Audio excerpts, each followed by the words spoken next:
লোহা চোর ধরতে দলবল নিয়ে বন্ধ কারখানার ভেতরে ঢুকে পড়লেন বিজেপির জেলা সহসভাপতি চন্দ্রশেখর বন্দ্যোপাধ্যায়।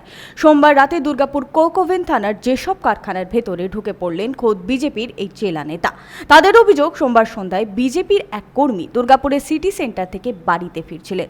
হঠাৎই তিনি দেখেন দুর্গাপুর নগর নিগমের 30 নম্বর ওয়ার্ডের ভগতপল্লী সংলগ্ন যেসব কারখানার গেটের একটা অংশ কাটার মেশিনে লাগিয়ে লোহা কাটা হচ্ছে। এরই প্রতিবাদ করলে তাকে হুমকি দেওয়া হয়। বিষয়টি জানতে পারেন বিজেপির জেলা সহসভাপতি চন্দ্রশেখর বন্দ্যোপাধ্যায়। তারপরই চন্দ্রশেখর বন্দ্যোপাধ্যায়ের নেতৃত্বে বিজেপির কর্মীরা ঢুকে পড়েন বন্ধ যেসব কারখানার ভেতরে। ঘুরে দেখেন এলাকা, খোঁজ চালান লোহা চোরদের। চন্দ্রশেখর বন্দ্যোপাধ্যায়ের অভিযোগ, শুধু যেসব কারখানা নয়, মা চণ্ডী থেকে শুরু করে আরও বেশ কয়েকটি বেসরকারি সরকারি বন্ধ কারখানায় দিব্যি চুরি চলছে। চুরি হয়ে যাচ্ছে কারখানার লোহার যন্ত্রাংশ। পুলিশের কাছে অভিযোগ জানিয়ে কাজের কাজ না হয় বাধ্য হয়ে লোহা চোরদের ধরতে তাদের এই অভিযান।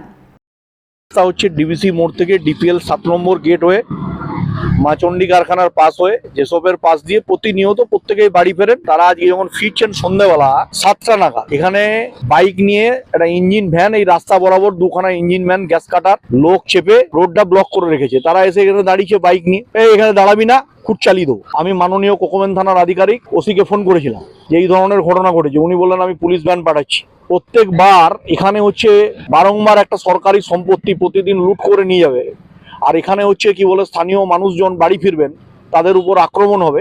এই জিনিস আমরা আর মেনে নেব। যারা প্রতিনিয়ত ইঞ্জিন ভ্যান ঢুকিয়ে একটা রাস্তা তৈরি করে ফেলে, এই রাস্তার ভেতর দিয়ে গাছ, লোহা, সমস্ত মেটেরিয়াল চুরি করছে, তাহলে পুলিশ প্রশাসন কি করছে? আমার প্রশ্ন হচ্ছে। এর আগে আমরা দেখেছি এখান থেকে এই যন্ত্রাংশ চুরির দায়ে কিছু লোক গ্রেপ্তার হয়েছে, তাহলে আবার কি তারা আবার মাঠে নামলো পুলিশের থেকে ছাড়াবে? আমাদের প্রশ্ন প্রশাসনের কাছে এটাই। এসব বিজেপির নাটক বলে কটাক্ষ করে জেলা তৃণমূলের সাধারণ সম্পাদক সুজিত মুখোপাধ্যায় বলেন, কোথাও কোনো অন্যায় বরদাস্ত করা হবে না। রাজ্যের মুখ্যমন্ত্রী মমতা বন্দ্যোপাধ্যায় অপরাধ দমনে কড়া ব্যবস্থা নিচ্ছেন, এক্ষেত্রেও পুলিশ নিশ্চয়ই ব্যবস্থা গ্রহণ করবে। দুর্গাপুর একটা বেসরকারি কারখানা থেকে মাল চুরি যাচ্ছে। আমি একটা কথাই বলি, বাংলার মুখ্যমন্ত্রী মমতা বন্দ্যোপাধ্যায় যেভাবে পশ্চিমবাংলার শিল্প করতে চাইছে, মাল চুরি যাবে, এটা তৃণমূল কংগ্রেস কখনো সমর্থন করে না।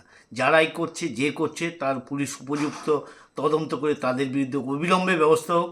কোকোভেন থানাকে বলছি, উপযুক্ত তৎক্ষণাৎ ব্যবস্থা করে যারাই চুরির সঙ্গে যুক্ত তাদের ব্যবস্থা হোক। আর বিরোধীদেরকে বলি, নাচানাচি বন্ধ করুন।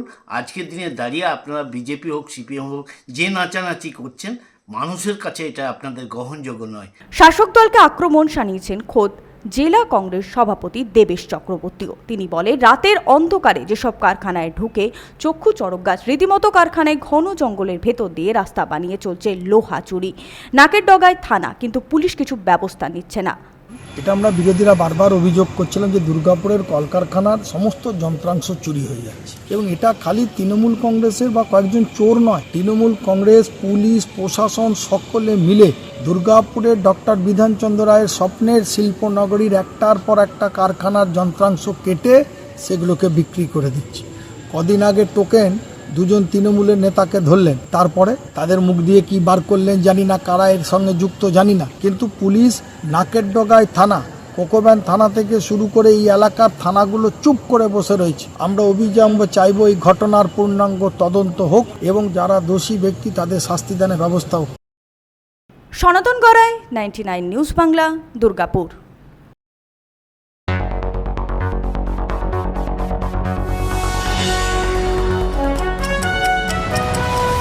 আপনারা দেখছেন 99 নিউজ বাংলা।